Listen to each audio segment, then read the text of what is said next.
بسم اللہ الرحمن الرحیم الحمد للہ رب العالمین والصلاة والسلام علی سید المرسلین والعاقبۃ للمتقین۔ نماز اسلام کا ایک بہت اہم رکن ہے۔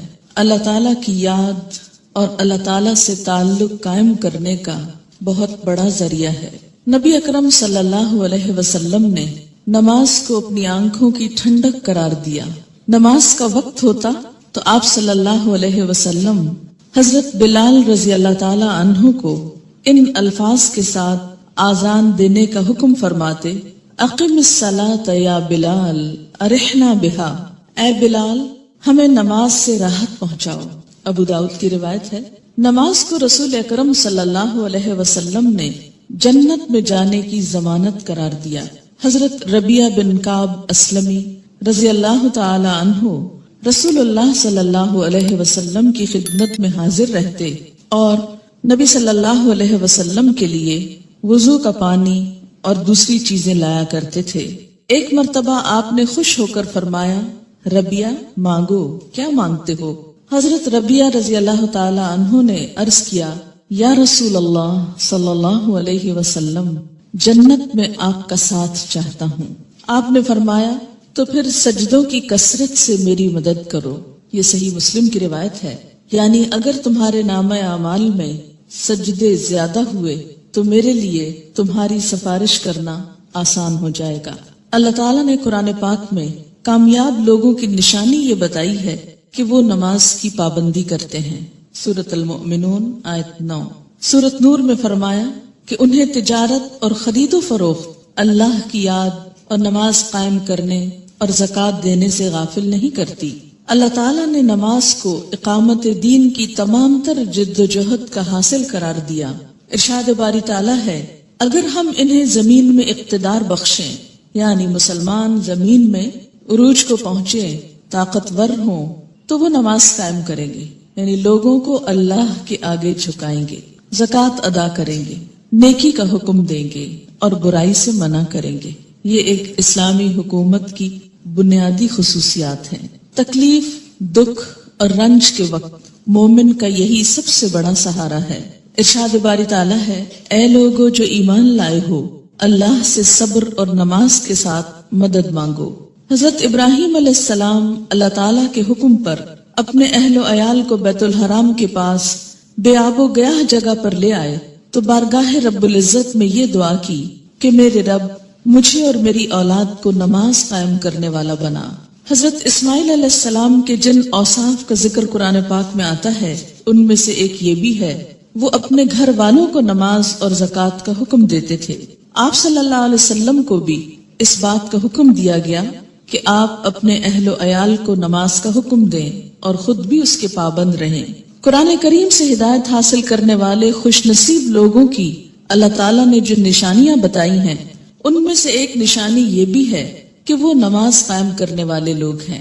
ذالک الکتاب لا ریب فیہ ھدی للمتقین الذین یؤمنون بالغیب ویقیمون الصلاۃ۔ نماز میں غفلت، کاہلی اور سستی سے کام لینے کو اللہ تعالیٰ نے منافقین کی نشانی بتایا ہے کہ اذا قاموا الی الصلاۃ قاموا کسالی، کہ منافق جب نماز کے لیے اٹھتے ہیں تو سستی کے ساتھ اٹھتے ہیں۔ یراؤن الناس، محض لوگوں کو دکھانے کے لیے، ولا یذکرون اللہ الا قلیلا، اور اللہ کو بہت کم ہی یاد کرتے ہیں، یعنی ان کو نمازوں میں بھی خدا یاد نہیں آتا۔ سورۃ ماعون میں اللہ تعالیٰ نے ان نمازیوں کے لیے ہلاکت اور تباہی بتائی جو نماز کے معاملے میں غفلت اور بے پرواہی سے کام لیتے ہیں۔ فویل للمصلین الذین هم عن صلاتهم ساہون۔ قرآن پاک میں اللہ تعالیٰ نے اقوام کی تباہی اور ہلاکت کا اصل سبب ترک نماز بتایا۔ ارشاد باری تعالیٰ ہے: اللہ کے فرما بردار بندوں کے بعد ایسے نالائق لوگ ان کے جانشین ہوئے جنہوں نے نماز کو ضائع کیا اور دنیا کے مزے اڑانے میں لگ گئے۔ ایسے لوگ عنقریب گمراہی کے انجام سے دوچار ہوں گے، یعنی دنیا میں بھی اس کا نقصان اٹھائیں گے اور آخرت میں بھی خسارے میں مبتلا ہوں گے۔ قیامت کے روز جہنمیوں کا ایک گروہ جہنم میں جانے کا ایک سبب یہ بیان کرے گا کہ لم نک من المصلین، ہم نماز پڑھنے والوں میں سے نہ تھے۔ حالت امن ہو یا حالت خوف، گرمی ہو یا سردی، تندرستی ہو یا بیماری، حتیٰ کہ جہاد و قتال کے موقع پر عین میدان جنگ میں بھی یہ فرض ساقط نہیں ہوتا۔ رسول اکرم صلی اللہ علیہ وسلم 5 فرض نمازوں کے علاوہ نماز تہجد، نماز اشراق، نماز چاشت، تحیۃ الوضو، تحیۃ المسجد کا بھی اہتمام فرماتے تھے، اور پھر خاص خاص مواقع پر اپنے رب کے حضور توبہ استغفار کے لیے نماز ہی کو ذریعہ بناتے، یعنی صلاۃ توبہ۔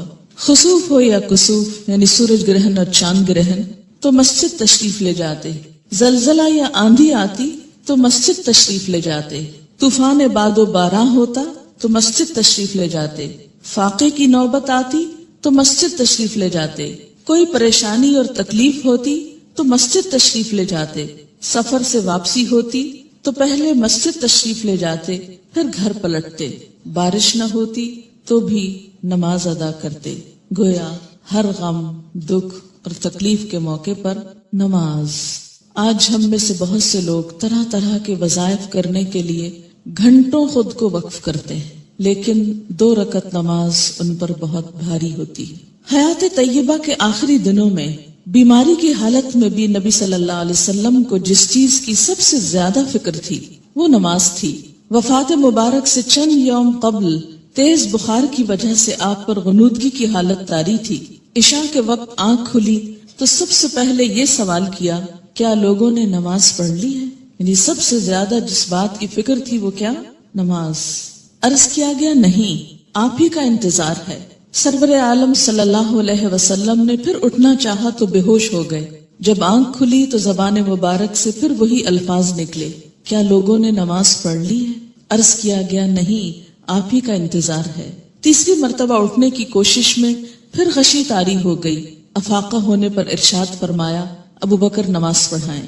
وفات مبارک سے چند لمحے پہلے آپ نے امت کو جو آخری وصیت فرمائی وہ یہ تھی، الصلاۃ الصلاۃ وما ملکت ایمانکم، یعنی مسلمانوں نماز نماز اور اپنے غلاموں کا ہمیشہ خیال رکھنا، یعنی ایک طرف حقوق اللہ اور دوسری طرف حقوق العباد، بندوں میں سے سب سے زیادہ محروم مخلوق غلام۔ نماز بذات خود جتنی اہم ہے، طریقہ نماز بھی اسی قدر اہم ہے۔ نماز کے بارے میں حکم صرف یہی نہیں کہ اسے ادا کرو، بلکہ حکم یہ بھی ہے کہ اس طرح ادا کرو جس طرح مجھے ادا کرتے دیکھتے رہے ہو۔ ایک حدیث مبارک میں کچھ یوں آتا ہے کہ قیامت کے روز حقوق اللہ میں سے سب سے پہلے نماز کا حساب لیا جائے گا۔ جس کی نماز درست طریقے سے پڑھی گئی ہوگی وہ کامیاب و کامران ہوگا، اور جس کی نماز بگاڑی گئی ہوگی وہ ناکام و نامراد ہوگا۔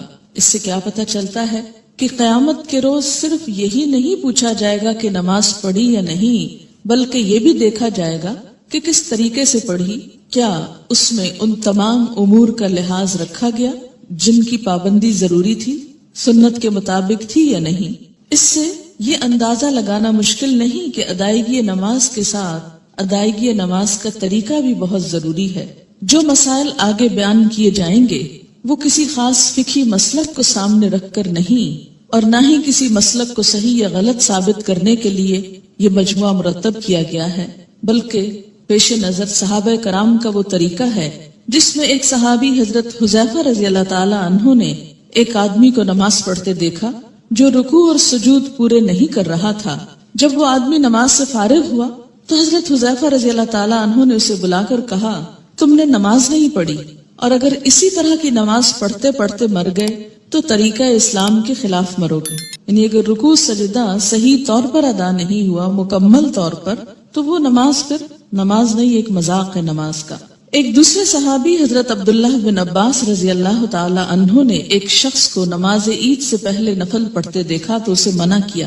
وہ کہنے لگا، اللہ تعالیٰ مجھے نماز پڑھنے پر عذاب نہیں کرے گا۔ حضرت عبداللہ بن عباس نے فرمایا، اللہ تعالیٰ تجھے سنت رسول صلی اللہ علیہ وسلم کی مخالفت کرنے پر ضرور عذاب دے گا، کیونکہ آپ نے کبھی نماز عید سے پہلے عیدگاہ میں نفل نہیں پڑھے تھے۔ ایسے کاموں سے کیوں اتنی شدت سے روکا گیا؟ کیونکہ اس سے دین بوجھل ہو جاتا ہے۔ اگر ایک شخص ایک رو میں آ کے کرتا ہے، دوسرا اس کو دیکھ کے، کل ایک پورا وہ طریقہ بن جائے گا اور لوگ اس کو اپنے لیے لازم قرار دے دیں گے اور بلا وجہ دین کو بھاری کر لیں گے۔ ایک اور صحابی حضرت عمارہ بن ربیبہ رضی اللہ تعالی عنہ نے خطبہ جمعہ کے دوران حاکم وقت کو ممبر پر ہاتھ بلند کرتے دیکھا تو کہا اللہ خراب کرے ان ہاتھوں کو، میں نے رسول اللہ صلی اللہ علیہ وسلم کو دیکھا ہے کہ اس سے زیادہ نہ کرتے تھے، یعنی جمعے کے خطبے کا بھی ایک خاص سٹائل ہونا چاہیے، اور اپنی انگشت شہادت سے اشارہ کیا کہ انگلی سے زیادہ آپ خطبے کے دوران ہاتھوں کو نہیں اٹھاتے تھے۔ آج آپ دیکھیے سنت کی جو مخالفت ہوتی ہے تو اس کا نتیجہ کیا نکلا ہے کہ لوگ دین سے ہی بھاگنا شروع ہو گئے، کیونکہ بتانے والوں کا انداز اور سٹائل اور بیٹھنا اور گفتگو کرنا یہ سب کچھ دین کے یا حق میں جاتا ہے یا خلاف جاتا ہے۔ سنت رسول صلی اللہ علیہ وسلم سے محبت کا یہی جذبہ ہم سب کا مذہب ہے، اور اسی جذبے کے تحت یہ احادیث پیش کی جا رہی ہیں۔ صحابہ کرام کے مذکورہ بالا طرز عمل سے یہ بھی معلوم ہوتا ہے کہ جن مسائل کو ہم فروعی، اختلافی اور غیر اہم سمجھتے ہوئے نظر انداز کر دیتے ہیں، صحابہ کرام کے نزدیک ان کی کتنی اہمیت تھی۔ حقیقت یہ ہے کہ جو شخص رسول اللہ صلی اللہ علیہ وسلم کے اس فرمان مبارک سے آگاہ ہے، من رغب عن سنتی فلیس منی، یعنی جس شخص نے میری سنت اختیار کرنے سے گریز کیا وہ مجھ سے نہیں، وہ کسی بھی سنت کو معمولی اور غیر اہم سمجھ کر نظر انداز کرنے کی جسارت نہیں کر سکتا۔ ہمارے ہاں یہ ٹرینڈ بہت عام ہو گیا ہے کہ جو تو قرآن میں لکھا ہے یا جو فرض کے درجے میں ہے وہ تو ہم کر لیں، اور سنت وہ تو معمولی چیز ہے، کوئی فرض تھوڑی ہے۔ اور ہم نے دیکھا ہے سعودی عرب میں لوگ ایسا نہیں کرتے اور فلاں ملک کے لوگ ایسا نہیں کرتے، تو یاد رکھیے کہ ہمارے لیے نہ سعودی عرب کے لوگ کوئی مثال ہیں اور نہ کسی اور ملک کے، ہمارے لیے تو مثال 1400 سال پیچھے جاتی ہے نبی اکرم صلی اللہ علیہ وسلم کی ذات میں۔ سب سے پہلے نماز کے لیے نیت کا درست ہونا ضروری ہے، کیونکہ نیت کے بغیر اگر کوئی شخص وہ تمام ایکشنز کرے جو نماز کے ہوتے ہیں تو اس کی نماز نہ ہوگی۔ کسی بھی عمل کے اجر و ثواب کا دار و مدار نیت پر ہے۔ حضرت عمر بن خطاب رضی اللہ تعالی عنہ کہتے ہیں، میں نے رسول اللہ صلی اللہ علیہ وسلم کو فرماتے ہوئے سنا کہ اعمال کا دار و مدار نیت پر ہے، ہر شخص کو وہی ملے گا جس کی اس نے نیت کی، لہذا جس نے دنیا حاصل کرنے کی نیت سے ہجرت کی اسے دنیا ہی ملے گی، جس نے کسی عورت سے نکاح کرنے کی غرض سے ہجرت کی اسے عورت ہی ملے گی، بس مہاجر کی ہجرت کا صلہ وہی ہے جس کے لیے اس نے ہجرت کی۔ یعنی ہجرت جیسا بڑا نیکی کا کام بھی زیادہ فائدہ مند نہیں اگر اللہ کے لیے نہ ہو۔ فتنہ دجال سے بھی بڑا فتنہ دکھاوے کی نماز ہے، دکھاوے کی نماز۔ عن ابی سعید رضی اللہ عنہ قال خرج علینا رسول اللہ صلی اللہ علیہ وسلم ونحن نتذاکر المسیح الدجال فقال الا اخبركم بما هو اخوف عليكم عندي من المسيح الدجال فقلنا بلى يا رسول الله صلى الله عليه وسلم قال الشرك الخفي ان يقوم الرجل فيصلي فيزيد صلاته لما يرى من نظر رجل رواہ ابن ماجہ۔ حضرت ابو سعید رضی اللہ عنہ کہتے ہیں کہ ہم مسیح دجال کا ذکر کر رہے تھے، اتنے میں رسول اللہ صلی اللہ علیہ وسلم تشریف لائے اور فرمایا کیا میں تمہیں دجال کے فتنے سے زیادہ خطرناک بات سے آگاہ نہ کروں؟ ہم نے عرض کیا ضرور یا رسول اللہ صلی اللہ علیہ وسلم۔ آپ نے فرمایا شرک خفی یعنی خفیہ شرک جس کو پروناؤنس نہ کیا جائے لیکن وہ دل میں چھپاؤ، یہ دجال سے بھی زیادہ خطرناک ہے، اور وہ یہ ہے کہ ایک آدمی نماز کے لیے کھڑا ہو اور نماز کو اس لیے لمبا کرے کہ کوئی آدمی اسے دیکھ رہا ہے، یعنی تنہائی میں نماز پڑھے تو چھوٹی سی پڑھ لے، قل هو اللہ پڑھ کے ختم کر دے، اور اگر لوگوں کے بیچ میں پڑھ رہا ہے، لوگوں کے ساتھ پڑھ رہا ہے تو صرف اس لیے لمبی کر دے کہ لوگ دیکھیں گے تو پھر ان کے نزدیک میں بہت نیک کہلاؤں گا۔ اسے شرک بھی کہا گیا، یعنی شرک خفی، اور اسے دجال کے فتنے سے زیادہ بدترین چیز قرار دیا گیا۔ اور یہ بندوں کو بھی دھوکہ دینا ہے اور اللہ کو بھی۔ منافقین کی ایک صفت ہم نے قرآن پاک میں پڑھی تھی کہ یخادعون اللہ والذین آمنوا، یعنی اپنے ساتھ والوں کو دھوکہ دینے کی بات ہے نا، کہ وہ سمجھیں گے کہ میں اتنا اچھا نمازی ہوں جبکہ ہوں نہیں، تنہائی میں پڑھوں تو کچھ اور پڑھتا ہوں۔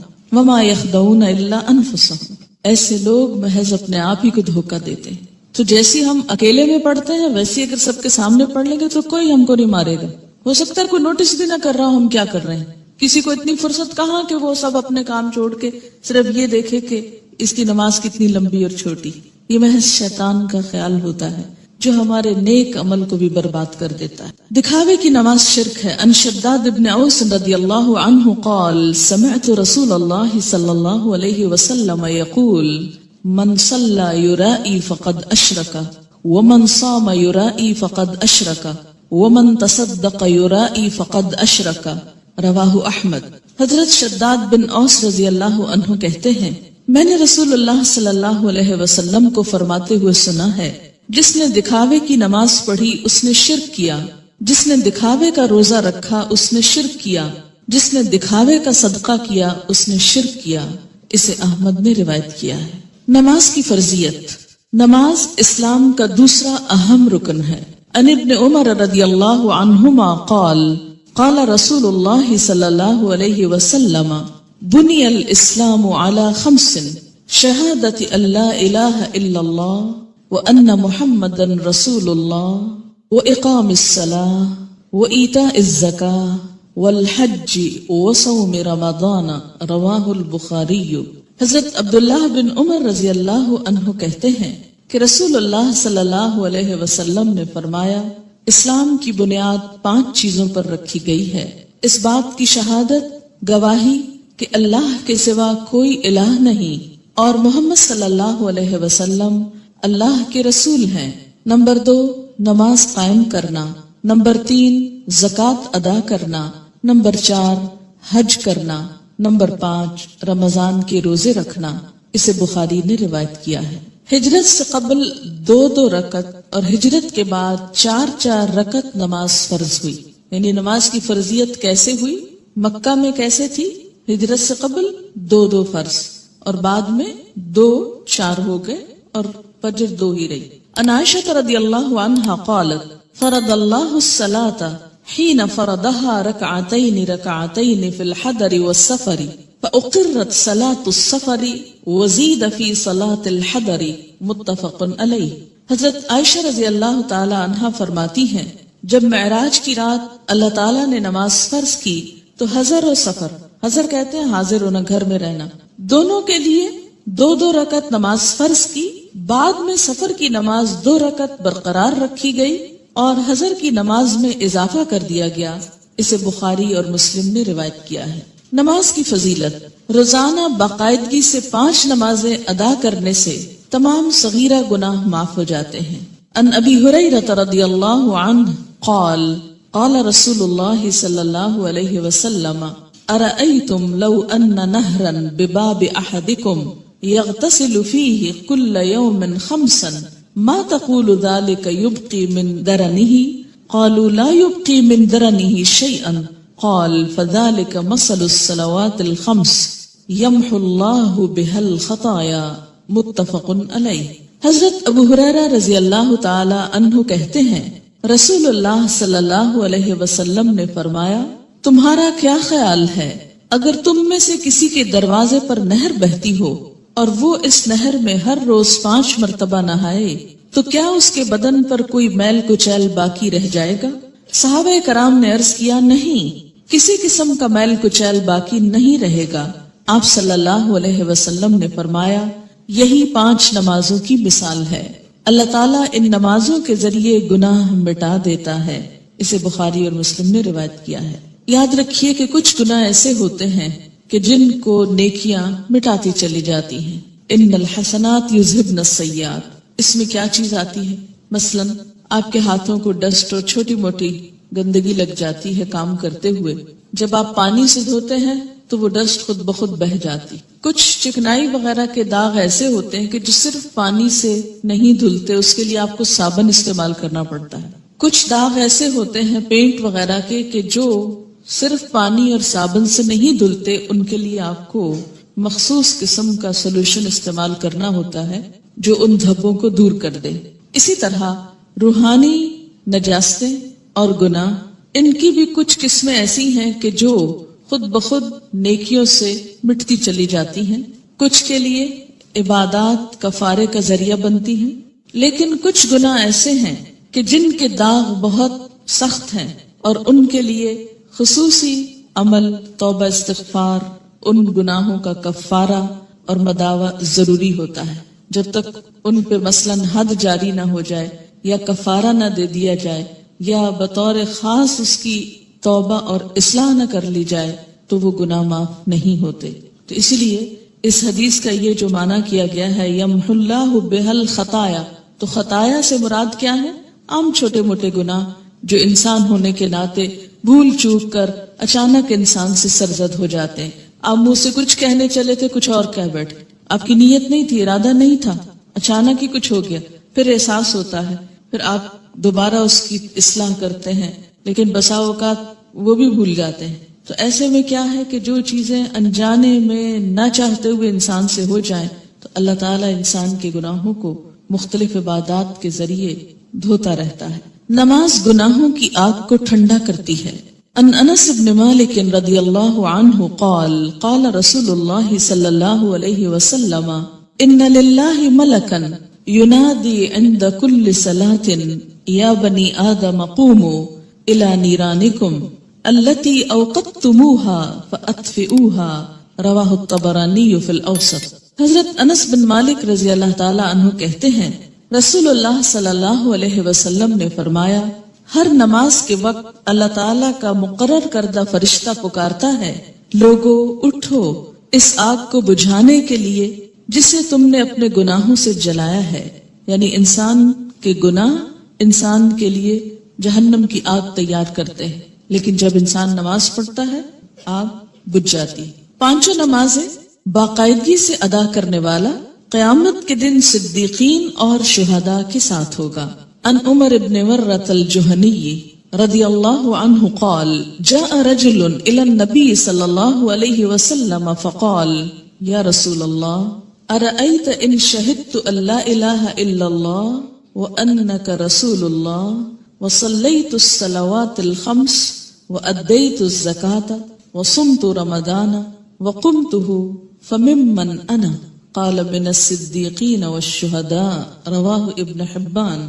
حضرت عمر بن مرہ جہنی رضی اللہ تعالی عنہ کہتے ہیں کہ ایک آدمی نبی اکرم صلی اللہ علیہ وسلم کی خدمت میں حاضر ہوا اور عرض کیا یا رسول اللہ بتائیے اگر میں گواہی دوں کہ اللہ کے سوا کوئی الہ نہیں، آپ اللہ کے رسول ہیں اور پانچوں نمازیں ادا کروں، زکوٰۃ دوں، رمضان کے روزے رکھوں اور رمضان میں قیام بھی کروں یعنی تراویح بھی پڑھوں، تو میرا شمار کن لوگوں میں ہوگا؟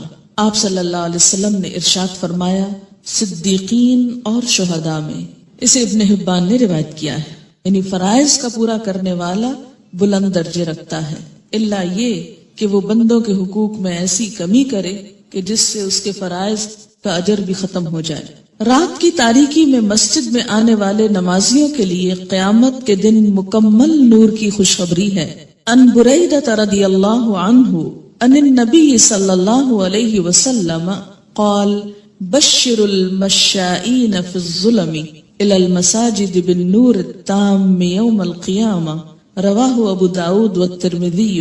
حضرت بریدہ رضی اللہ تعالی عنہ روایت کرتے ہیں کہ نبی اکرم صلی اللہ علیہ وسلم نے فرمایا اندھیرے میں مسجدوں کی طرف چل کر جانے والوں کو قیامت کے دن مکمل روشنی کی خوشخبری دے دو۔ یہ تو آپ سب جانتے ہیں نا کہ حشر کے میدان میں بہت اندھیرا ہوگا، لیکن کچھ لوگوں کے پاس نور ہوگا، کچھ کے پاس ہوگا پھر چھین لیا جائے گا منافقوں سے۔ اور یہ نور کون سا نور ہوگا؟ انسان کے اپنے اعمال کا، اور اس نور کو بڑھانے والی چیز نماز ہے، اور خصوصاً رات کے اندھیرے میں مسجد جانے والوں کے لیے خوشخبری ہے۔ عورتوں کے لیے گھر میں ہی یہ نماز پڑھنے کا اجر ہے، اور اگر وہ مسجد نہیں بھی جا پاتی تو انشاءاللہ پابندی سے نماز ادا کرنے کی صورت میں وہ اس اجر سے محروم نہیں رہیں گی۔ نور کی وہ دعا بھی سکھائی گئی نا کہ ربنا اتمم لنا نورنا، اللہ ہمارا نور ہم پہ مکمل کر دے، کہ حشر کے میدان میں یہ دعا مانگیں گے اہل ایمان اس پریشانی سے کہ کہیں ان کا نور ان سے چھین نہ لیا جائے۔ مسجد میں آنے والے نمازی اللہ کے ملاقاتی ہیں جن کی اللہ تعالیٰ عزت فرماتا ہے، وعن سلمان رضی اللہ عنہ ان النبی صلی اللہ علیہ وسلم قال من تودأ في بيته فأحسن الوضوء ثم أتى المسجد فهو زائر الله وحق على المزور أن يكرم الزائر رواہ الطبرانی۔ حضرت سلمان رضی اللہ تعالی عنہ سے روایت ہے کہ نبی اکرم صلی اللہ علیہ وسلم نے فرمایا، جس نے اپنے گھر میں اچھی طرح وضو کیا اور پھر مسجد میں آیا وہ اللہ کا ملاقاتی ہے، اور میزبان کے لیے ضروری ہے کہ وہ اپنے ملاقاتی کی عزت کرے۔ قیامت کے دن ایسے لوگوں کو عزت کے ساتھ جنت میں رکھا جائے گا، عزت کا لباس پہنایا جائے گا اور عزت کا مقام دیا جائے گا۔ وَلَهُمْ أَجْرٌ کریم کی جو بات آتی ہے، کریم عزت والا۔ نماز کی اہمیت۔ بے نماز کا انجام قارون، فرعون، حامان اور ابی بن خلف کے ساتھ ہوگا۔ عن عبداللہ بن عمرو بن العاص رضی اللہ عنہما عن النبی صلی اللہ علیہ وسلم انه ذکر الصلاة یوما فقال من حافظ علیہا كانت له نورا وبرهانا ونجاة يوم القيامة ومن لم يحافظ عليها لم يكن له نورا ولا برهانا ولا نجاة وكان يوم القيامة مع قارون وهامان وفرعون وأبي بن خلف رواہ ابن حبان۔ حضرت عبداللہ بن عمرو بن العاص رضی اللہ تعالی عنہ کہتے ہیں کہ نبی اکرم صلی اللہ علیہ وسلم نے ایک دن نماز کا ذکر کرتے ہوئے فرمایا، جس شخص نے نماز کی حفاظت کی اس کے لیے نماز قیامت کے روز نور، برہان اور نجات کا سبب ہوگی، اور جس نے نماز کی حفاظت نہ کی اس کے لیے نہ نور ہوگا، نہ برہان، نہ نجات۔ نیز قیامت کے روز اس کا انجام قارون، فرعون، حامان اور ابی ابن خلف کے ساتھ ہوگا۔ اسے ابن حبان نے روایت کیا ہے۔ یہاں پر نماز کی حفاظت کا ذکر ہے، پابندی وقت بھی مراد ہے، رکوع اور سجود وغیرہ کی حفاظت بھی، اپنے دل اور خیالات کی حفاظت بھی، طہارت کی حفاظت بھی۔ تو ایسی نماز پڑھنے والے کی اللہ تعالیٰ بھی حفاظت فرمائیں گے، اور قیامت کے دن اس کے لیے یہ نماز سراسر فائدے کا سبب ہوگی۔ اور اگر نہیں تو ایسا شخص فرعون، قارون جو مال کی محبت میں گرفتار تھا، کیونکہ عموماً انسان نمازوں کی پرواہ کیوں نہیں کرتا؟ مال کی محبت میں گرفتار ہو کر۔ فرعون حکومت اور جاہ و مال کی وجہ سے، تکبر کی وجہ سے۔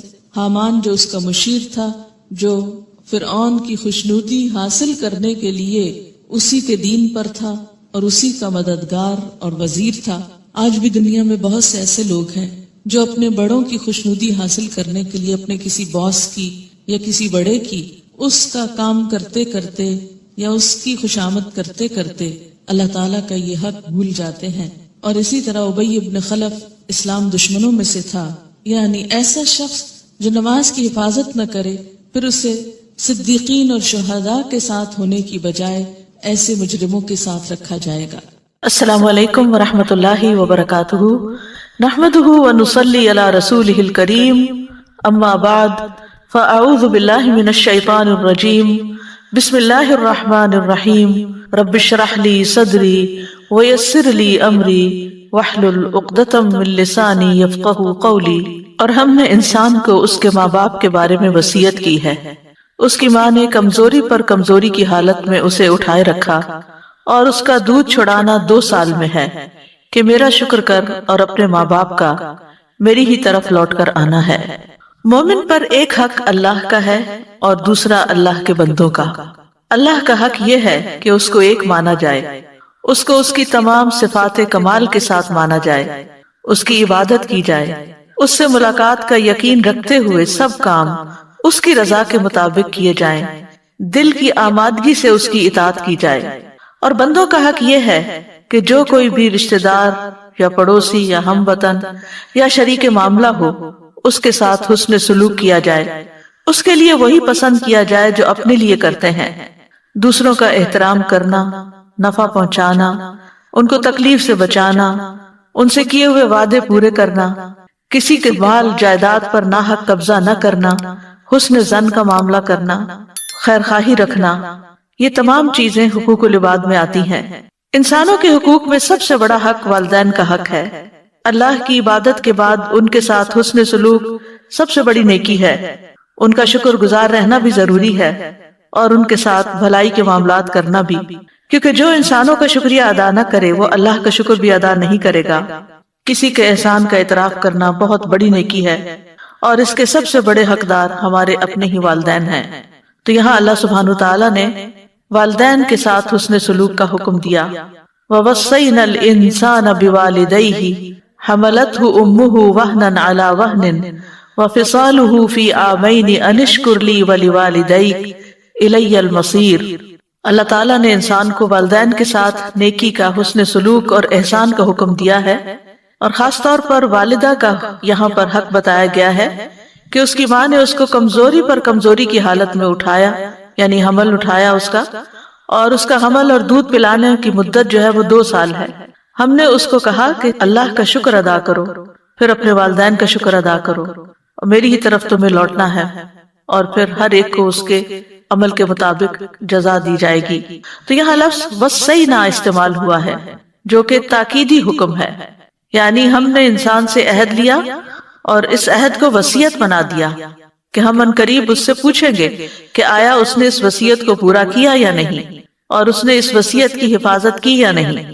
یہ اللہ تعالیٰ کا اپنے بندوں پر لطف و کرم اور والدین کی قدر اور توقیر ہے کہ اس نے اولاد کو حکم دیا اور ان کو اس حکم کا پابند کیا کہ وہ بات میں نرمی اور دیگر احسانات کے ساتھ اپنے والدین کے ساتھ اچھا سلوک کریں، یعنی نرم بات، خوشگوار گفتگو، خوبصورت کلام، اور دونوں کے لیے تواضع اور عاجزی اختیار کریں، ان کی عزت کر کے، ان کا احسان مان کر، ان کو ضروری چیزوں میں مدد دے کر، اور ہر طرح سے تکلیف دینے والے قول اور فعل سے بچ کر والدین کے ساتھ احسان کیا جائے، اور خصوصاً والدہ کے ساتھ، کیونکہ وہ ماں اپنے پیٹ میں بچے کو اٹھاتی ہے تو دن بدن اس کی کمزوری میں اضافہ ہوتا جاتا ہے، اور جو بچے کا وزن بڑھتا ہے اس کی جسامت بڑھتی ہے، ماں کی تکلیف بھی بڑھنے لگتی ہے۔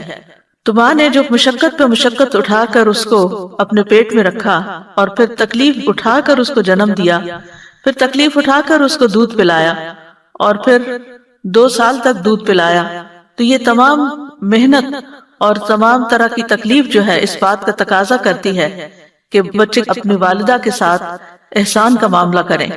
اور پھر ماں جو بچے کی تربیت کرتی ہے، اس پر محنت مشقت کرتی ہے، دن رات اس کے لیے جاگتی ہے، دعائیں کرتی ہے، ان گنت احسانات ہیں جو والدہ اپنے بچوں کے ساتھ کرتی ہے۔ اس لیے والدین میں سے بھی پھر والدہ کا حق زیادہ بتایا گیا، یعنی جہاں جس کی محنت زیادہ ہو اس کا حق بھی زیادہ بنتا ہے۔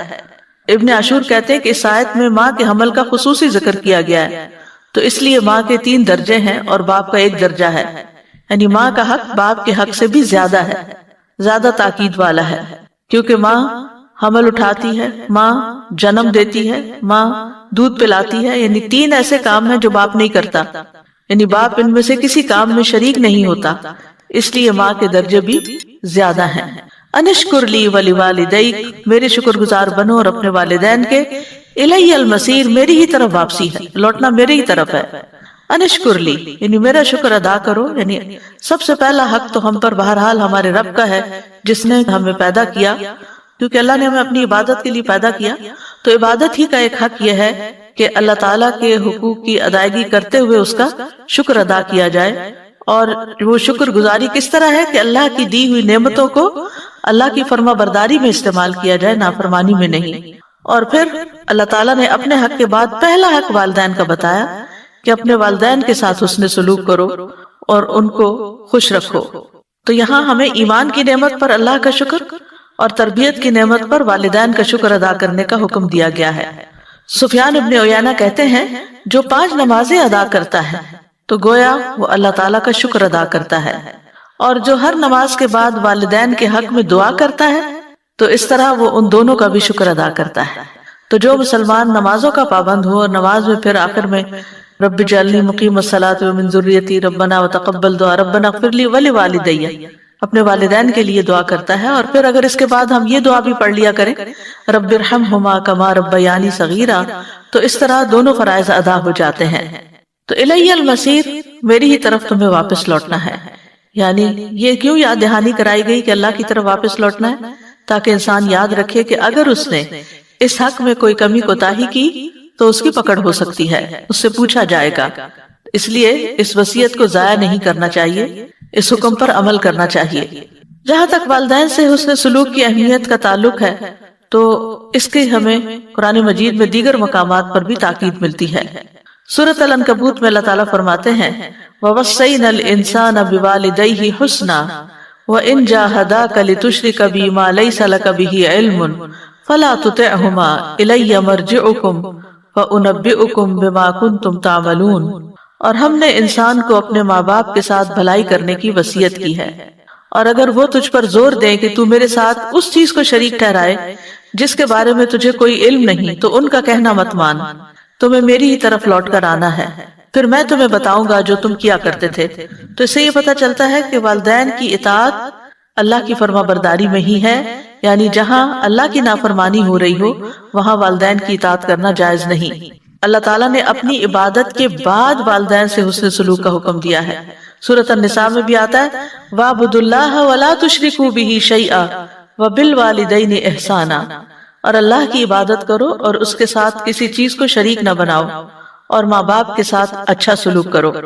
سورۃ البقرہ میں آتا ہے وَإِذْ أَخَذْنَا مِيثَاقَ بَنِي إِسْرَائِيلَ لَا تَعْبُدُونَ إِلَّا اللَّهَ وَبِالْوَالِدَيْنِ إِحْسَانًا، اور وہ وقت یاد کرو جب ہم نے بنی اسرائیل سے پختہ عہد لیا تھا کہ تم لوگ اللہ کے علاوہ کسی کی عبادت نہ کرو گے اور والدین کے ساتھ احسان کرو گے۔ تو والدین کے ساتھ احسان کرنا بہت عظیم نیکی ہے۔ عبداللہ بن مسعود کہتے ہیں ایک شخص نے نبی صلی اللہ علیہ وسلم سے پوچھا کون سا عمل سب سے افضل ہے؟ آپ نے فرمایا وقت پر نماز پڑھنا اور والدین کے ساتھ نیکی کرنا، پھر اللہ کے راستے میں جہاد کرنا۔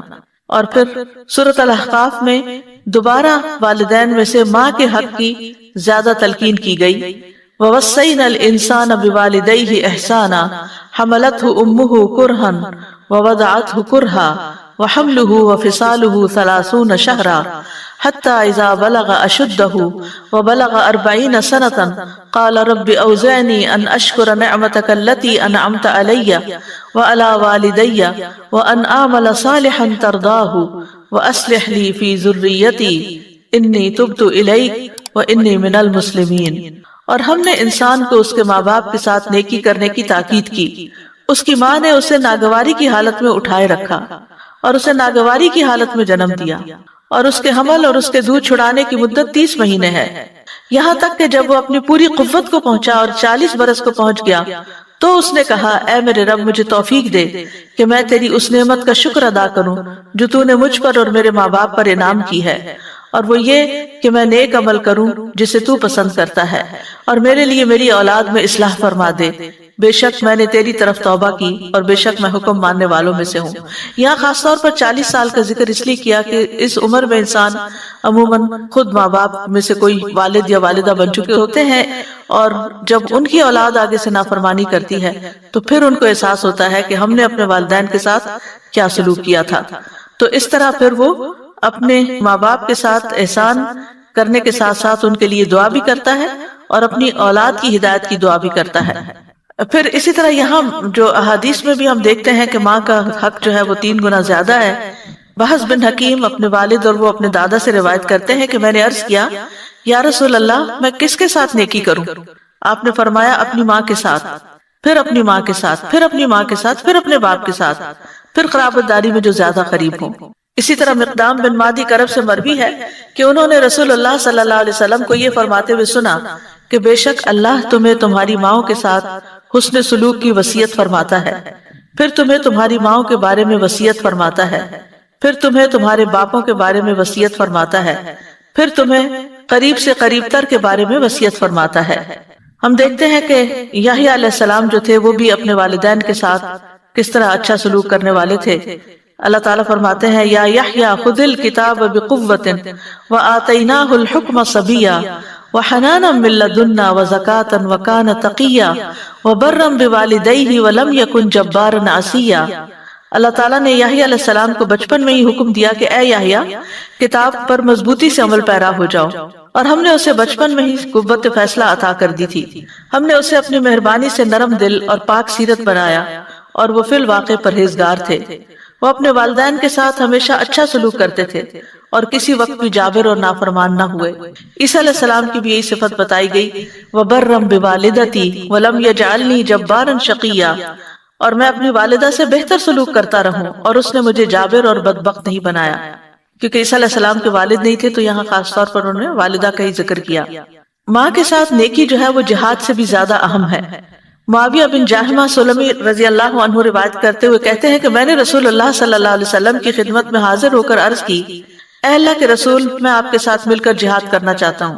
ابتغی بذالک وجہ اللہ والدار الاخرہ، اس سے میرا مقصد اللہ کا چہرہ اور آخرت کا گھر ہے۔ رسول اللہ صلی اللہ علیہ وسلم نے فرمایا، تیرا بھلا ہو، کیا تیری ماں زندہ ہے؟ میں نے کہا جی ہاں۔ آپ نے فرمایا، واپس جا کر اس کی خدمت کرو۔ پھر میں نے دوسری طرف سے آ کر عرض کیا، اللہ کے رسول، میں آپ کے ساتھ مل کے جہاد کرنا چاہتا ہوں۔ ابتغی بذالک وجہ اللہ والدار الاخرہ، تو رسول اللہ صلی اللہ علیہ وسلم نے فرمایا، تیرا بھلا ہو، کیا تیری ماں زندہ ہے؟ میں نے کہا جی ہاں اللہ کے رسول۔ آپ نے فرمایا، واپس جا کر اس کی خدمت کرو۔ پھر میں رسول اللہ صلی اللہ علیہ وسلم کے سامنے سے آیا اور عرض کیا، اے اللہ کے رسول، میں آپ کے ساتھ مل کر جہاد کرنا چاہتا ہوں۔ ابتغی بذالک وجہ اللہ والدار الاخرہ۔ آپ نے فرمایا، تیرا بھلا ہو، کیا تیری ماں زندہ ہے؟ میں نے کہا جی ہاں اے اللہ کے رسول۔ رسول اللہ صلی اللہ علیہ وسلم نے فرمایا، تیرا بھلا ہو، اس کے قدموں میں پڑا رہ، جنت وہی ہے۔ پھر اسی طرح ایک شخص نے نبی صلی اللہ علیہ وسلم سے پوچھا کہ کیا میں جہاد کروں؟ آپ نے پوچھا، کیا تیرے والدین زندہ ہیں؟ اس نے جواب دیا جی ہاں۔ آپ نے فرمایا، تو ففیہما فجاہد، تو جاؤ ان دونوں میں جہاد کرو، یعنی ان کی خدمت کر کے جہاد کا ثواب حاصل کرو۔ پھر اسی طرح یہ ہے کہ نفل عبادت سے زیادہ والدین کا حق ہے۔ اگر والدین آواز دیں تو نماز توڑ کر ان کو جواب دینا ضروری ہوتا ہے۔ ابو ہریرہ کہتے ہیں کہ انہوں نے رسول اللہ صلی اللہ علیہ وسلم سے سنا، آپ نے فرمایا، ایک عورت نے اپنے بیٹے کو آواز دی جبکہ وہ عبادت خانے میں مصروف تھا۔ اس نے کہا، اے جریج۔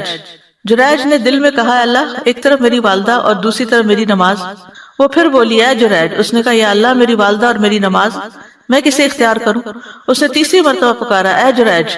اس نے پھر وہی کہا، یا اللہ، ادھر میری والدہ، ادھر میری نماز۔ بہرحال اس نے نماز کو نہ چھوڑا تو ماں نے کہا، اے اللہ، جریج کو موت نہ آئے جب تک وہ بدماش عورتوں کا منہ نہ دیکھ لے۔ ماں تھی، غصے میں آ گئی اور بددعا دے دی بیٹے کو۔ چنانچہ اس کے عبادت خانے کے پاس ایک بکریاں چرانے والی عورت ٹھہرا کرتی تھی۔ اس نے ایک بچے کو جنم دیا تو اس سے کہا گیا، یہ بچہ کس کا ہے؟ وہ کہنے لگی، جریج کا ہے۔ یہ الزام سن کر وہ عبادت خانے سے نیچے اترا۔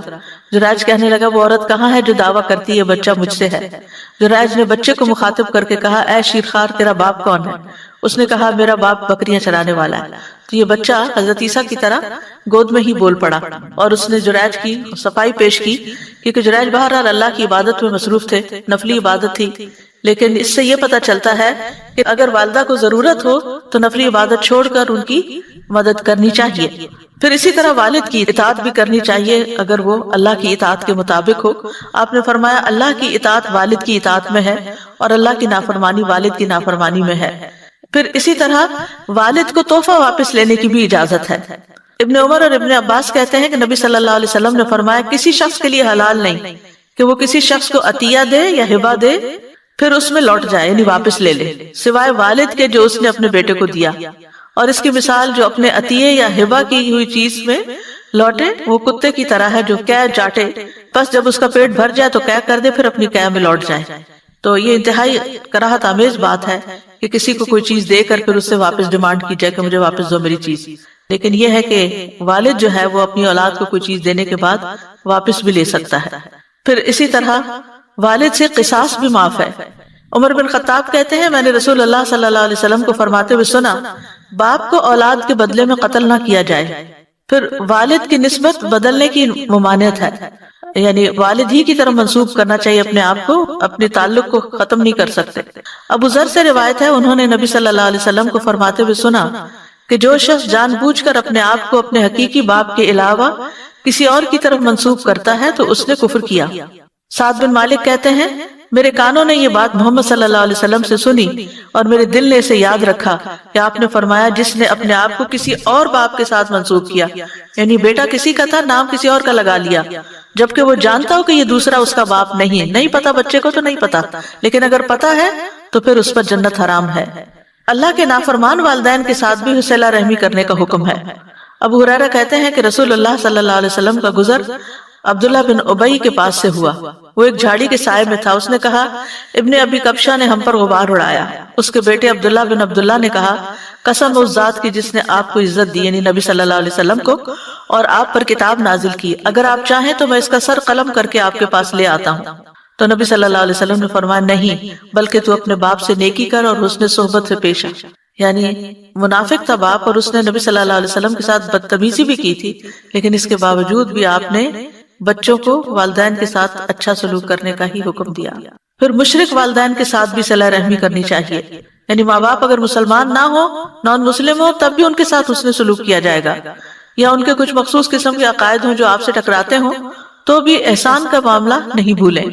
اسماء بنت ابی بکر کہتی ہیں رسول اللہ صلی اللہ علیہ وسلم کے زمانے میں میری والدہ جو مشرکہ تھی میرے یہاں آئیں، میں نے رسول اللہ صلی اللہ علیہ وسلم سے پوچھا اور کہا کہ وہ میرے پاس کچھ مالی تعاون کی امید سے آئی ہیں، تو کیا میں اپنی والدہ کے ساتھ صلہ رحمی کر سکتی ہوں؟ آپ نے فرمایا ہاں، اپنی والدہ کے ساتھ صلہ رحمی کرو، یعنی اس کی مالی مدد کرو۔ پھر اسی طرح یہ ہے کہ اگر والدین سے حسن سلوک کیا جائے تو اس کا فائدہ کیا ہوگا؟ والدین سے حسن سلوک کے بہت سے فائدے ہیں، اس میں سب سے بڑی بات تو یہ کہ اس شخص کی عمر میں برکت ہوتی ہے، رزق میں اضافہ ہوتا ہے۔ نبی صلی اللہ علیہ وسلم نے فرمایا جس شخص کو یہ بات پسند ہو کہ اس کی عمر میں برکت ہو اور رزق میں اضافہ ہو جائے، اسے چاہیے کہ اپنے والدین کے ساتھ نیکی کرے اور ان کے ساتھ صلہ رحمی کیا کرے۔ پھر یہ کہ والدین کے ساتھ نیکی کرنا کبیرہ گناہوں کی معافی کا باعث ہے۔ ابن عباس کہتے ہیں کہ ایک شخص ان کے پاس آیا اور اس نے کہا میں نے ایک عورت کو نکاح کا پیغام دیا تو اس نے مجھ سے نکاح کرنے سے انکار کر دیا، اور ایک دوسرے آدمی نے پیغام دیا تو اس عورت نے اس سے نکاح کرنا پسند کر لیا، مجھے بڑی غیرت آئی تو میں نے اس عورت کو قتل کر دیا، تو کیا میرے لیے توبہ کی کوئی گنجائش ہے؟ تو ابن عباس نے کہا کیا تمہاری ماں زندہ ہے؟ اس شخص نے کہا نہیں۔ تو انہوں نے کہا جاؤ اللہ عز و جل سے توبہ کرو اور جس قدر ممکن ہو اس کا تقرب حاصل کرو۔ عطا بن یسار کہتے ہیں اس پر میں گیا اور میں نے ابن عباس سے پوچھا آپ نے اس سے یہ کیوں پوچھا تھا کہ تمہاری ماں زندہ ہے؟ انہوں نے کہا میں نہیں جانتا کہ ماں کے ساتھ نیک سلوک سے زیادہ اللہ سے قریب تر کرنے والا کوئی دوسرا عمل ہو سکتا ہے، کیونکہ ان الحسنات یذہبن السیئات، نیکیاں برائیوں کو مٹا دیتی ہیں۔ تو اگر انسان سے گناہ ہو جائیں انسان ہونے کے ناطے، تو والدین کے ساتھ حسن سلوک جو ہے ان گناہوں کی معافی کا ذریعہ بھی ہے۔ پھر اسی طرح یہ ہے کہ والدین کے ساتھ نیکی کی وجہ سے مشکلات بھی دور ہوتی ہیں۔ وہ 3 لوگوں کا قصہ آتا ہے حدیث کی کتابوں میں جو ایک غار میں پھنس گئے تھے، تو اس میں سے ہر شخص نے اپنے نیک عمل کو وسیلہ بنا کر دعا کی، اور اس میں سے پہلا شخص جس نے اپنے نیک عمل کو وسیلہ بنایا اس نے کہا کہ اے اللہ میرے ماں باپ بہت ہی بوڑھے تھے، میں باہر لے جا کر اپنے مویشی چراتا تھا، پھر شام کو آتا تو ان کا دودھ نکالتا اور برتن میں پہلے اپنے والدین کو پیش کرتا، جب میرے والدین پی چکتے تو پھر بچوں کو اور اپنی بیوی کو پلاتا۔ اتفاق سے ایک رات واپسی میں دیر ہو گئی، جب میں گھر لوٹا تو والدین سو چکے تھے، پھر میں نے پسند نہیں کیا کہ انہیں جگاؤں، بچے میرے قدموں میں بھوکے پڑے رو رہے تھے، میں برابر دودھ کا پیالہ لیے والدین کے سامنے اسی طرح کھڑا رہا یہاں تک کہ صبح ہو گئی۔ اے اللہ اگر میں نے یہ کام تیرے نزدیک صرف تیرا چہرہ چاہنے کے لیے کیا تھا، یعنی اخلاص کے ساتھ، تو ہمارے لیے اس چٹان کو ہٹا کر اتنا راستہ تو بنا دے کہ ہم آسمان کو دیکھ سکیں۔ نبی صلی اللہ علیہ وسلم نے فرمایا اس دعا کے بعد وہ پتھر کچھ ہٹ گیا۔ بہرحال پھر دوسرے شخص نے بھی اسی طرح ایک دعا کی، تیسرے نے بھی کی، اور بالآخر وہ سب غار سے باہر آ گئے۔ والدین کے قدموں کے نیچے جنت ہے، اور یہ بات ہم بچپن سے سنتے چلے آ رہے ہیں۔ اس کا مطلب کیا ہے؟ اس کا مطلب یہ ہے کہ ان کی خدمت کی جائے، ان کے کام کیے جائیں، ان کی مدد کی جائے۔ پھر ایک اور روایت سے ہمیں پتہ چلتا ہے کہ والدین کے ساتھ حسن سلوک جنت میں داخلے کا باعث ہے۔ حضرت عائشہ سے مروی ہے، کہتی ہیں کہ رسول اللہ صلی اللہ علیہ وسلم نے فرمایا میں جنت میں داخل ہوا تو وہاں قرآن کی تلاوت کی آواز سنائی دی، میں نے پوچھا یہ کون ہے؟ بتایا گیا حارثہ بن نعمان ہے۔ رسول اللہ صلی اللہ علیہ وسلم نے ان سے کہا یہی نیکی ہے، یہی نیکی ہے۔ اور حارثہ بن نعمان اپنی والدہ کے ساتھ بہت زیادہ حسن سلوک کرنے والے تھے کہ اللہ تعالیٰ نے نبی صلی اللہ علیہ وسلم کو جنت میں انہیں دکھایا اور وہ جنت میں قرآن پڑھ رہے ہیں، یعنی کتنا بلند مقام ہے۔ پھر اسی طرح اویس کرنی کے بارے میں تو آپ سب جانتے ہیں، ان کا بھی کچھ واقعہ اپنی والدہ کے ساتھ حسن سلوک کا یوں ہے۔ اسیر بن جابر روایت کرتے ہیں کہ عمر بن خطاب کے پاس جب اہل یمن میں سے کوئی جہاد والے دستے آتے تو وہ ان سے پوچھتے تم میں اویس بن عامر بھی ہیں؟ یہاں تک کہ وہ اویس کے پاس آئے اور کہا آپ اویس بن عامر ہیں؟ انہوں نے کہا ہاں۔ پوچھا کیا آپ مراد قبیلے سے ہیں؟ اس کے بعد قرن کی شاخ سے ہیں، اسی لیے قرنی کہا جاتا ہے نا ان کو۔ انہوں نے کہا ہاں۔ کہا کیا آپ کو برس کی بیماری تھی پھر ٹھیک ہو گئے؟ بس 1 درہم برابر جگہ رہ گئی؟ کہا ہاں۔ پوچھا آپ کی والدہ ہیں؟ کہا ہاں۔ عمر نے کہا میں نے رسول اللہ صلی اللہ علیہ وسلم کو فرماتے ہوئے سنا تمہارے پاس اہل یمن کے دستوں میں یعنی کہ فوجیوں کے جو گروپس ہیں ان کے ہمراہ اویس بن عامر آئے گا، وہ قبیلہ مراد پھر شاخ قرن سے ہوگا، اسے برس کی بیماری تھی جو 1 درہم جگہ چھوڑ کر ساری ٹھیک ہو گئی ہے، اس کی والدہ ہے، وہ اس کے ساتھ نیکی کرنے والا ہے، اگر وہ اللہ پر کسی کام کی قسم کھا لے تو وہ اسے پورا کر دے گا، یعنی وہ اللہ کا اتنا قریب ہے کہ اگر وہ اللہ سے کوئی دعا کرے یا اللہ پہ قسم ڈال دے کہ یہ میرا کام ضرور کرنا ہے، یہ میری دعا ضرور قبول کرنی ہے، تو اللہ تعالیٰ اس کو پورا کر دے گا۔ اگر تم یہ کر سکو گے کہ وہ تمہارے لیے بخشش کی دعا کرے تو یہ درخواست کر لینا۔ عمر نے کہا پس آپ میرے لیے بخشش کی دعا کریں، تو انہوں نے ان کے لیے بخشش کی دعا کی۔ حالانکہ یہ اپنی والدہ کی خدمت کی وجہ سے نبی صلی اللہ علیہ وسلم کی خدمت میں حاضر نہیں ہو سکے تھے۔ عمر رضی اللہ عنہ نے پوچھا آپ کہاں جانا چاہتے ہیں؟ انہوں نے کہا کوفہ میں۔ انہوں نے کہا کیا میں آپ کے لیے وہاں کے عامل کو خط نہ لکھ دوں؟ انہوں نے کہا مجھے یہ زیادہ پسند ہے کہ خاک نشین لوگوں میں رہوں، یعنی مجھے کسی گورنر وغیرہ کی سپورٹ نہیں چاہیے۔ کہتے ہیں جب اگلا سال آیا تو ان کرنیوں کے اشراف میں سے ایک شخص حج پہ آیا، وہ عمر رضی اللہ عنہ سے ملا تو آپ نے اس سے اویس کے بارے میں پوچھا۔ اس نے کہا میں اسے ایک بسیدہ گھر اور تھوڑی سی پونجی کے ساتھ چھوڑ کر آیا ہوں۔ عمر رضی اللہ عنہ نے کہا میں نے رسول اللہ صلی اللہ علیہ وسلم سے سنا آپ فرماتے تھے تمہارے پاس اویس بن عامر یمن کے دستوں کے ہمراہ آئے گا، وہ قبیلہ مراد پھر اس کی شاخ قرن سے اور اسے برس کی بیماری تھی جو درہم جگہ چھوڑ کر ساری ٹھیک ہو گئی، اس کی بس والدہ ہے جس کا وہ بہت فرما بردار ہے، اگر وہ اللہ پر کسی کام کی قسم کھا لے تو وہ اسے پورا کر دے گا، اگر تمہارے بس میں ہو تو وہ تمہارے لیے مغفرت کی دعا کرے تو دعا کی درخواست کر لینا۔ وہ شخص اویس کے پاس آیا اور ان سے کہا میرے لیے بخشش کی دعا کر دیجئے۔ انہوں نے کہا تم ابھی ایک نیک سفر سے آئے تم میرے لیے دعا کرو۔ اس شخص نے پھر کہا میرے لیے بخشش کی دعا کر دیں۔ انہوں نے کہا تم ابھی ایک نیک سفر سے آئے ہو تم میرے لیے بخشش کی دعا کرو۔ پھر اس کا اصرار دیکھا تو پوچھا تم عمر رضی اللہ عنہ سے ملے تھے؟ اس نے کہا ہاں، تو انہوں نے اس کے لیے مغفرت کی دعا کی۔ پھر لوگ ان کے بارے میں جان گئے تو وہ کسی طرف چلے گئے یعنی غائب ہو گئے۔ اسیر نے کہا میں نے انہیں ایک چادر اڑائی تھی، جب بھی کوئی انسان اسے دیکھتا تو پوچھتا اویس کے پاس یہ چادر کہاں سے آئی، یعنی وہ ایسے رہتے تھے کہ ایک اچھی چادر اوڑھنا بھی بڑا حیران کن تھا۔ تو جہاں والدین کے ساتھ احسان کا فائدہ ہے وہاں والدین سے بدسلوکی کے نقصان بھی ہیں۔ سب سے پہلی بات یہ کہ والدین کی نافرمانی حرام ہے۔ نبی صلی اللہ علیہ وسلم نے فرمایا بے شک اللہ نے تم پر ماؤں کی نافرمانی کو حرام قرار دیا ہے۔ والدین کی نافرمانی کبیرہ گناہوں میں سے ہے، یعنی جب آپ سے کبیرہ گناہوں کا سوال کیا گیا تو آپ نے فرمایا اللہ کے ساتھ کسی کو شریک ٹھہرانا اور ماں باپ کی نافرمانی کرنا۔ والدین کی نافرمانی کرنے والا ملعون ہے۔ رسول اللہ صلی اللہ علیہ وسلم نے فرمایا اللہ ایسے شخص پر لعنت کرے جس نے اپنے والدین کی نافرمانی کی یا ان کو گالی دی۔ والد کو گالی دینا کبیرہ گناہ ہے۔ عبداللہ ابن عمرو ابن العاص سے روایت ہے، وہ کہتے ہیں کہ اللہ تعالیٰ کے نزدیک کبیرہ گناہوں میں سے یہ ہے کہ آدمی اپنے والد کے لیے گالیوں کا سبب بنے، انسان ایسے برے کام کرے کہ لوگ اس کے باپ کو گالی دیں کہ یہ کس کی اولاد ہے۔ والدین کے نافرمان کی کسی عبادت کا قبول نہ کیا جانا۔ ابو امامہ سے روایت ہے رسول اللہ صلی اللہ علیہ وسلم نے فرمایا 3 قسم کے لوگوں کا نہ فرض قبول ہوتا ہے نہ نفل قبول ہوتا ہے، والدین کا نافرمان اور بدسلوک، احسان جتلانے والا، تقدیر کو جھٹلانے والا۔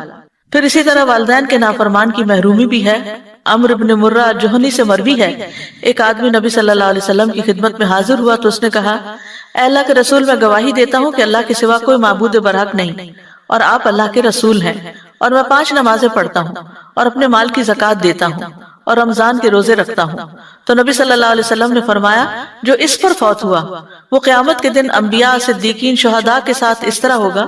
پھر آپ نے اپنی دونوں انگلیاں گاڑی بشرطے کہ وہ والدین کی نافرمانی نہ کرتا ہو، یعنی جو اپنے فرائض ادا کرے اور اس کے ساتھ والدین کا فرما بردار ہو تو انبیاء شہداء کے ساتھ ہوگا۔ پھر والد کی ناراضگی اللہ کی ناراضگی ہے، یعنی اگر کوئی اپنے والد کو ناراض کرتا ہے تو اپنے رب کو ناراض کرتا ہے۔ نبی صلی اللہ علیہ وسلم نے فرمایا رب کی رضامندی باپ کی رضامندی میں ہے اور رب کی ناراضگی باپ کی ناراضگی میں ہے۔ والدین کی نافرمانی سے عمر گھٹ جاتی ہے۔ کعب کہتے ہیں اللہ اس بندے کو بہت جلد ہلاک کر دیتا ہے جو اپنے والدین کا نافرمان ہو جاتا ہے تاکہ اس کو جلدی عذاب دے سکے، اور جب بندہ اپنے والدین کا فرما بردار ہوتا ہے تو اللہ تعالیٰ اس بندے کی عمر بڑھا دیتا ہے تاکہ وہ نیکی اور خیر میں اور بڑھ جائے۔ والدین کی نافرمانی کرنے سے اپنی اولاد نافرمان ہو جاتی ہے۔ سلف صالحین میں سے کہتے ہیں کہ جو اپنے والدین کی نافرمانی کرتا ہے اس کی اولاد اس کی نافرمان ہو جاتی ہے۔ بعض صحابہ کہتے ہیں کہ والدین کے لیے دعا نہ مانگنا اولاد کی زندگی کو تنگ بنا دیتا ہے، یعنی جو بچے اپنے ماں باپ کے لیے دعا نہیں کرتے ان کے بچے ان کو ستاتے ہیں۔ پھر قبر میں سزا۔ عوام بن حوشب رضی اللہ عنہ کہتے ہیں ایک دفعہ کسی بستی میں گیا میں، وہاں پڑاؤ کیا، اس کے پاس ایک قبرستان تھا، عصر کی نماز کا وقت ہوا تو وہاں ایک قبر پھٹی، ایک آدمی نمودار ہوا، اس کا سر گدھے کے سر کی طرح تھا اور جسم انسان کے جسم کی طرح، وہ 3 دفعہ ہینگا، پھر قبر اس پر مل گئی۔ تو گاؤں میں ایک عمر رسیدہ خاتون اون کاٹ رہی تھی، تو ایک عورت نے کہا وہ بوڑھی عورت دیکھ رہے ہو؟ میں نے کہا ہاں، اسے کیا ہے؟ کہا وہ اس کی ماں ہے۔ میں نے پوچھا اس کا قصہ کیا ہے؟ اس نے بتایا یہ شراب پیتا تھا، جب وہ جانے لگتا تو ماں کہتی اے بیٹے اللہ سے ڈر جاؤ، کب تک تم شراب پیتے رہو گی؟ اس نے کہا تم ایسے ہی ہینگتی رہتی ہو جیسے گدھا ہینگتا ہے، یعنی ماں کے سمجھانے کو گدھے کے ہینگنے سے تعبیر کیا۔ پھر وہ عصر کے بعد فوت ہو گیا۔ یہ وہ بندہ ہے جو اپنی قبر سے روزانہ نکلتا ہے، 3 دفعہ ہینگتا ہے، پھر قبر اس پہ مل جاتی، یعنی اتنی رسوائی۔ پھر والدین کا نافرمان جنت میں داخل نہیں ہوگا۔ 3 آدمیوں پر اللہ قیامت کے دن نظر رحم نہ فرمائے گا، اور ان میں سے سب سے پہلا والدین کا نافرمان ہے۔ والدین کو پا کر جنت نہ پانے والوں کے لیے وعید ہے۔ نبی صلی اللہ علیہ وسلم ایک دفعہ ممبر پر چڑھے، پہلی سیڑھی پر قدم رکھا تو فرمایا آمین، دوسری پہ اسی طرح فرمایا آمین، پھر تیسری پر بھی۔ پھر فرمایا میرے پاس جبریل آئے اور فرمایا اے محمد صلی اللہ علیہ وسلم، جس نے رمضان کا مہینہ پایا پھر اس کی بخشش نہ ہو سکی تو اللہ اس کو اپنی رحمت سے دور کر دے۔ میں نے کہا آمین۔ فرمایا جس نے اپنے والدین میں سے دونوں یا کسی ایک کو پایا اور آگ میں داخل ہو گیا تو اللہ اس کو اپنی رحمت سے دور کر دے۔ میں نے کہا آمین۔ فرمایا جس کے سامنے آپ کا ذکر آیا اور اس نے آپ پر درود نہیں پڑھا تو اللہ اس کو اپنی رحمت سے دور کر دے۔ کہیے آمین۔ میں نے کہا آمین۔ اب والدین کے جو حقوق ہے وہ کیا ہیں، یعنی کس طرح ان کی خدمت کی جائے، کس طرح ان کی مدد کی جائے؟ نمبر 1 قول کے ساتھ، یعنی بات کرنے میں قولوا للناس حسنا، سب لوگوں کے لیے اچھی طرح بات کرنے کا حکم ہے لیکن خاص طور پر والدین کے ساتھ۔ پھر فعل عمل کے ساتھ، پھر مال کے ساتھ، یعنی والدین پر خرچ کرنا چاہیے۔ پھر منصب کے ساتھ کہ اگر آپ کے پاس کوئی ایسا عہدہ ہے یا ایسے ریسورسز ہیں خاص کہ جس کی وجہ سے آپ ان کی زندگی میں کوئی سہولت لا سکتے ہیں تو یہ بھی اس میں شامل ہو جاتا ہے۔ اس کے الٹ 2 چیزیں ہیں، ایک یہ کہ ان کے ساتھ بدسلوکی کی جائے، بدتمیزی بد اخلاقی برتی جائے، دوسرا یہ کہ نہ ان کے ساتھ احسان کیا جائے نہ ہی بدسلوکی کی جائے۔ یہ دونوں صورتیں والدین کے حق میں کمی کا باعث ہے۔ یعنی احسان کرنا تو کیا ہے، قول اور فعل اور مال اور جاہ سب کے ساتھ کیا جائے، اور اگر کوئی نیوٹرل ہے تو یہ بھی حق میں کمی ہے۔ آپ والدین کے سلسلے میں نیوٹرل نہیں رہ سکتے، اگر وہ زندہ ہے تو ان کی خدمت کی جائے، ان کا دل خوش کیا جائے، اور اگر وہ نہیں تو ان کے دوستوں رشتہ داروں سے حسن سلوک کیا جائے، اور اسی طرح ان کے لیے دعائیں کی جائیں، اور پھر یہ کہ ان کی طرف سے صدقہ خیرات کیا جائے۔ اور ایک آسان طریقہ یہ ہے کہ جب بھی آپ اپنا صدقہ نکالیں، یعنی اپنی طرف سے کریں، ان کی بھی نیت ساتھ کر لیں۔ اللہ کے خزانے بہت وسیع، وہ صرف آپ کو بھی اجر دے سکتا ہے، وہ ان کو بھی ساتھ دے سکتا ہے۔ خاص طور پر ان کے مرنے کے بعد ان کے لیے جو ہم احسان کا رویہ اختیار کر سکتے ہیں ان کے لیے صدقہ کریں، زندگی میں ان کے ہاتھ میں دیں تاکہ وہ اپنے ہاتھ سے صدقہ کریں، ان کو خوشی ہو کہ وہ بھی کچھ کر رہے ہیں۔ کیونکہ جب ہم بڑے ہوتے ہیں، کمانے کے قابل ہوتے ہیں، والدین بوڑھے ہو جاتے ہیں، ان کے پاس کچھ ہوتا نہیں، وہ اولاد کی طرف حسرت کی نگاہوں سے دیکھتے رہتے ہیں، تو ان کو ان کے ہاتھ میں دینا چاہیے تاکہ وہ اپنے ہاتھ سے کر سکیں، اور جب فوت ہو جائیں تو وہی چیز جو ہے ان کی طرف سے پھر کی جائے۔ دنیا میں ان کے ساتھ معروف طریقے سے رہنا چاہیے، والدین کے ساتھ نرمی برتنی چاہیے۔ وَاخْفِضْ لَهُمَا جَنَاحَ الذُّلِّ مِنَ الرَّحْمَةِ وَقُلْ رَبِّ ارْحَمْهُمَا كَمَا رَبَّيَانِي صَغِيرًا، اور ان پر رحم کرتے ہوئے انکساری سے ان کے آگے جھکے رہو، اور ان کے حق میں دعا کرو کہ اے میرے رب ان پر رحم فرما جیسا کہ انہوں نے بچپن میں مجھے محبت اور شفقت سے پالا تھا۔ غزالی کہتے ہیں کہ بیٹے کو اپنے باپ کے ساتھ یہ ادب اختیار کرنا چاہیے کہ ان کی بات کو سنے، اور جب وہ کھڑے ہوں تو وہ بھی کھڑا ہو جائے اور ان کے حکم کی تعمیل بجا لائے، اور ان کے آگے نہ چلے، اپنی آواز کو ان کی آواز سے بلند نہ کرے، ان کے پکارنے پر فوراً لبیک کہے، ان کی خوشنودی حاصل کرنے کی حرص رکھے، اور اپنا پہلو صبر کے ساتھ ان کے سامنے جھکا کر رکھے، ان کے سامنے اپنی فرما برداری کا احسان نہ جتلائے، اور نہ ہی ان کے حکم کی تعمیل کا احسان جتلائے کہ میں دن رات آپ ہی کی خدمت میں لگی رہتی ہوں، یا آپ کے ساتھ یہ بھی کیا، میں نے یہ بھی کیا۔ کوئی چیز جو بھی کیا اس کو زبان پہ نہ لائے، اپنے والد کو حقارت سے نہ دیکھے، اور اپنے چہرے کو ان کے چہرے کے بالمقابل نہ کرے، کیونکہ بعض اوقات اولاد بہت پڑھ جاتی، بہت کوالیفائڈ ہو جاتی ہے، بڑی بڑی یونیورسٹیوں سے پڑھنے لگ جاتی ہے، اس صورت میں وہ اپنے آپ کو بہت زیادہ عقل مند اور بہت آگے سمجھتے ہیں ماں باپ سے، اور ماں باپ کو بات کرتے ہیں تو یا ان پہ ہنس پڑتے ہیں، یا ان کی طرف اشارے کرتے ہیں، یا ان کے ساتھ آرگیومنٹ کرتے ہیں، یا ان کی زندگی کو ایک ناکام زندگی بتاتے ہیں. یہ ساری چیزیں جو ہیں بدسلوکی میں آتی ہیں. لیکن یہ یاد رکھا جائے کہ والدین کی اطاعت جائز چیزوں میں ہو. اگر وہ کوئی ناجائز کام کرنے کو کہیں تو اس وقت انہیں آسان طریقے سے سمجھا دیا جائے کہ یہ اللہ تعالیٰ کی ناراضگی کا کام ہے، یہ نہیں کرنا. والد کی اطاعت کرنے میں بہترین مثال، بیسٹ ایگزامپل حضرت اسماعیل علیہ السلام کی ہے کہ جب ان کے والد نے ان کو کہا کہ مجھے اللہ تعالیٰ نے حکم دیا کہ اپنے بیٹے کو ذبح کرے، تو انہوں نے فوراً اس بات کو قبول کر لیا، حالانکہ اس میں ان کی جان جاتی تھی، اور اپنے والد کے سامنے عاجزی اور انکساری سے سر جھکا دیا. پھر والدین کے ساتھ ادب سے گفتگو کرنی چاہیے، ان کو اف تک نہیں